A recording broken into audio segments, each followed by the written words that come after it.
Père, du Fils et du Saint-Esprit, un seul Dieu, Amen. La fête de la Pentecôte, première partie. Chers frères et sœurs, en introduction, l'Église copte célèbre chaque année 14 fêtes concernant notre Seigneur Jésus-Christ, dont 7 d'entre elles sont appelées fêtes majeures et les 7 autres fêtes mineures. Les 7 fêtes majeures de notre Seigneur sont Noël, la Théophanie, Transfiguration, Dimanche des Rameaux, Pâques, Ascension et Pentecôte. Quant aux 7 fêtes mineures de notre Seigneur, elles sont Annonciation, Circoncision, Présentation au Temple, Fuite en Égypte, Noces de Cana, Jeudi Saint et Dimanche de Thomas. Aujourd'hui, c'est le dimanche de la Pentecôte, 50 jours après Pâques, et à cette occasion, j'aimerais aborder le thème suivant. Le Saint-Esprit, esprit de force. L'extrait biblique de la Sainte Liturgie d'aujourd'hui se trouve dans l'Évangile, selon Saint Jean, chapitres 15 et 16. Le Christ dit à ses disciples, « Lorsque viendra le Paraclète, que je vous enverrai de la part du Père, l'Esprit de vérité qui vient du Père, il me rendra témoignage. Et vous aussi, vous rendrez témoignage parce que vous êtes avec moi depuis le commencement. » 1.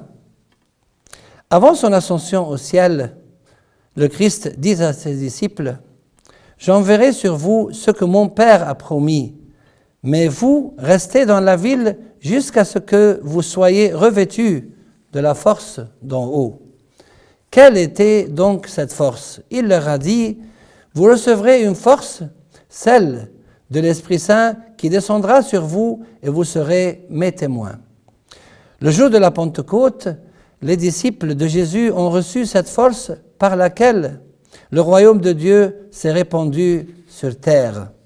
Concernant leur prédication, le livre des Actes des Apôtres nous dit « Avec beaucoup de force, les apôtres rendaient témoignage de la résurrection du Seigneur Jésus, et une grande grâce reposait sur eux tous. » Ainsi se sont réalisées les paroles de notre Seigneur aux apôtres. En vérité, je vous le dis, il en est d'ici présents qui ne goûteront pas la mort avant d'avoir vu le royaume de Dieu venu avec puissance. En vérité, le règne de Dieu était venu avec force. Durant les 30 ans suivant la résurrection du Christ, la prédication des apôtres s'est répandue dans tous les pays de Juda et de la Samarie, puis à Antioche, Chypre, en Asie mineure, en Égypte, en Libye, en Grèce, en Italie et dans la plupart des pays de l'Orient. Les apôtres ont répandu la parole de Dieu sans craindre ni la mort, ni la prison, ni les coups de fouet, ni les menaces. Grâce à la force du Saint-Esprit, qui parlait à travers les apôtres de Jésus, leur prédication eut une grande influence, ainsi que les miracles et les prodiges que Dieu leur permit de réaliser. Cette force a beaucoup aidé à la diffusion de la foi. Voici quelques exemples. La prédication de saint Étienne, le premier diacre devant 3 synagogues, quelques membres de la synagogue dite des affranchis, de celle des Cyrénéens et de celle des Alexandrins, avec des Juifs de Cilicie et d'Asie, se mirent à discuter avec lui, mais ils ne pouvaient résister à sa sagesse et à l'esprit par lequel il parlait.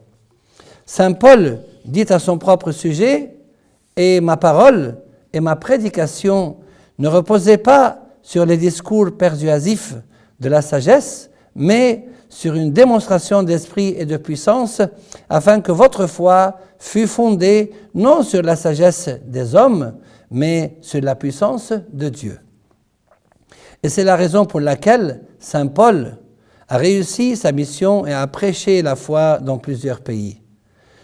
Quant au reste des apôtres, ils furent tous remplis du Saint-Esprit et se mirent à parler en d'autres langues selon que l'Esprit leur donnait de s'exprimer. En conséquence, la parole de Dieu se répandait de plus en plus, le nombre des disciples augmentait beaucoup à Jérusalem.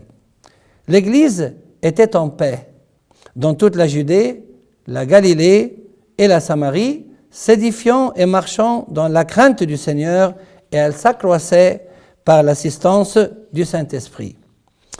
Bien avant les apôtres, la prédication de Saint Jean-Baptiste avait la même puissance.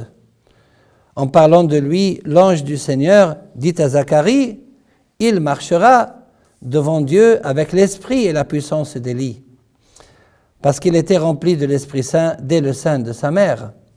Il a réussi sa mission grâce à l'œuvre du Saint-Esprit qui était en lui, de sorte qu'il a pu en peu de temps ramener plusieurs des fils d'Israël au Seigneur leur Dieu, les cœurs des pères vers les enfants et les rebelles à la sagesse des justes, afin de préparer au Seigneur un peuple bien disposé.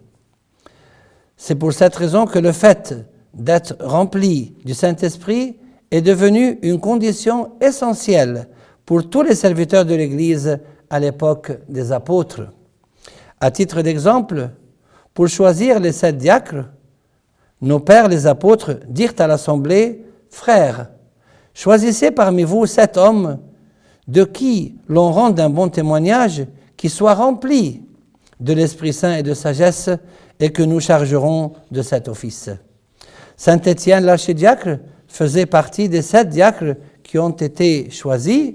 Étienne, rempli de grâce et de puissance, faisait des prodiges et de grands miracles parmi le peuple. La mission de Barnabé à Antioche, c'était un homme de bien, rempli de l'Esprit Saint et de foi, et une foule considérable se joignit ainsi au Seigneur. Saint Pierre l'apôtre, même les apôtres qui furent remplis de l'Esprit Saint le jour de la Pentecôte, avaient besoin dans certaines occasions d'une force supplémentaire de la part de l'Esprit. Lorsque les chefs des Juifs et les anciens arrêtèrent Pierre et Jean, ils leur posèrent la question suivante. « Par quel pouvoir ou par quel nom avez-vous fait cela ?» Saint Pierre fut rempli de l'Esprit Saint pour leur répondre. C'est le Saint-Esprit qui œuvrait dans l'Église des apôtres et qui rendit cette dernière très puissante. La descente de l'Esprit Saint sur les apôtres constituait un changement radical et décisif dans la vie de l'Église. Les apôtres qui prirent peur lors de l'arrestation du Christ allèrent se cacher dans la chambre haute, mais le jour de la Pentecôte, ils reçurent de l'Esprit une force extraordinaire qui leur permit de prêcher et de confesser leur foi devant le monde entier. Cette force leur permit de confronter les philosophes, les différentes religions, les hérésies et les gouverneurs. Ils reçurent aussi une force qui les aida à prier, à supporter tout mal et à persévérer malgré les persécutions. Cependant, cette force d'action de l'Esprit Saint au sein de l'Église n'est pas apparue uniquement à l'époque des apôtres. On en trouve un exemple merveilleux au IVe siècle après Jésus-Christ et au début du Ve siècle. Cette force s'est manifestée dans 3 domaines différents. Dans la vie des martyrs, dans celle des héros de la foi et dans celle des premiers pères du désert. L'œuvre du Saint-Esprit dans la vie des martyrs s'est manifestée par leur force à confronter les empereurs et les gouverneurs, leur pouvoir à supporter des tourments multiples et en tout genre, et même leur joie face à la mort. Ils entonnaient des cantiques en route vers la prison ou les tribunaux. Parmi les célèbres martyrs, on compte Saint Georges, Saint Minas, Saint Théodore, Sainte Démiana et une multitude de martyrs. Quelle était cette force extraordinaire qui accompagnait ces martyrs, si ce n'est la force du Saint-Esprit? L'œuvre du Saint-Esprit dans la vie des héros de la foi durant les 3 premiers conciles œcuméniques. Il s'agit du concile de Nicée en l'an 325 après Jésus-Christ, de celui de Constantinople en l'an 381 et de celui d'Éphèse en l'an 431. Avec la force de l'Esprit Saint, ces héros ont pu défendre la foi chrétienne grâce à leur connaissance théologique, leur force de conviction et leur courage face aux hérétiques. Parmi ces héros, on compte saint Athanase l'apostolique, saint Basile le Grand, saint Grégoire le théologien, saint Cyril le pilier de la foi, ainsi qu'une grande foule d'autres héros en qui le Saint-Esprit œuvrait puissamment afin d'anéantir les hérésies. Sans la force et le soutien de l'Esprit de Dieu aux héros de la foi, la véritable foi de l'Église ne serait pas parvenue jusqu'à nous. L'œuvre du Saint-Esprit dans la vie des pères du désert. Il s'agit de la vie des moines, des ermites et des anachorètes qui ont vécu en ascète dans les déserts, les montagnes et les grottes. De cette époque, nous connaissons les pères du monachisme comme saint Antoine, le père de tous les moines, saint Macaire le Grand, saint Pacôme, le père des Cénobites, saint Pichoy, saint Chénouti, saint Moïse le Noir et une multitude de saints. À l'époque, de nombreux pèlerins sont venus du monde entier dans le but d'obtenir quelques paroles bénéfiques de la part de ces ascètes qui étaient inspirés par l'Esprit Saint. Ils souhaitaient également s'inspirer de ces pères qui vivaient une vie profondément spirituelle en communion totale avec l'Esprit Saint. À travers leur vie de sainteté, dans la plus grande simplicité, leurs méditations et leurs prières, ces pères ont su donner une image idéale de la vie monastique qui perdure jusqu'à maintenant. C'est grâce à l'œuvre merveilleuse du Saint-Esprit au IVe et Ve siècle que nous trouvons cette myriade de martyrs, de héros de la foi et de pères du désert. De cette génération, nous connaissons également saint Jean Chrysostome et ses exégèses, saint Éphrem le Syrien et ses poèmes, ainsi que saint Augustin et ses méditations. Notre problème actuel est que bon nombre de serviteurs de l'Église exercent leur mission de manière très dynamique et faisant preuve de beaucoup de connaissances au détriment de la force du Saint-Esprit.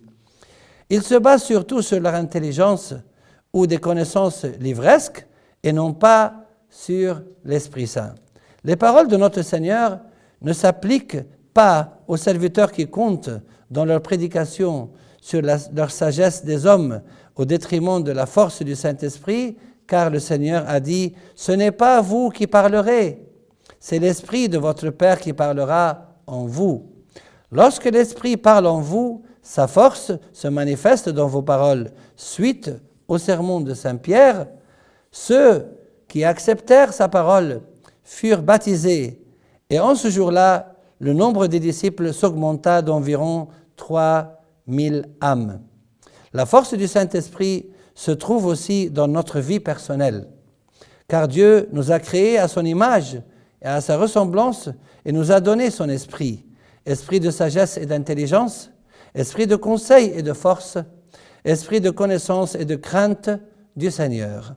L'Esprit Saint constitue une force essentielle dans nos combats contre le prince de ce monde, qui est le diable. Cette force ne connaît ni la peur ni l'angoisse. C'est la raison pour laquelle il faut laisser le Saint-Esprit agir en nous. À ce propos, saint Paul nous exhorte « N'attristez pas le Saint-Esprit de Dieu, n'éteignez pas l'Esprit.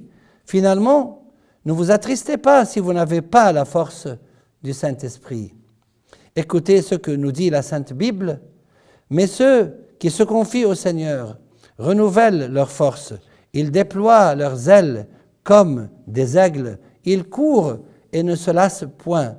Ils marchent et ne se fatiguent point. » Demandez donc au Seigneur qu'il vous accorde la force de son Esprit Saint, car il donne de la force à celui qui est fatigué et il augmente la vigueur de celui qui tombe en défaillance. En conservant la force du Saint-Esprit en nous, chacun d'entre nous peut chanter avec le psalmiste « Le Seigneur est ma force et le sujet de mes louanges, il fut pour moi le salut. » Finalement, fortifiez-vous dans le Seigneur et par sa force toute puissante. Pour conclure, chers frères et sœurs, notre Seigneur Jésus est capable de renouveler en nous son Esprit Saint. Demandons-lui le jour de la Pentecôte qu'il nous comble de la force du Saint-Esprit, et gloire à lui maintenant et pour les siècles des siècles. Amen.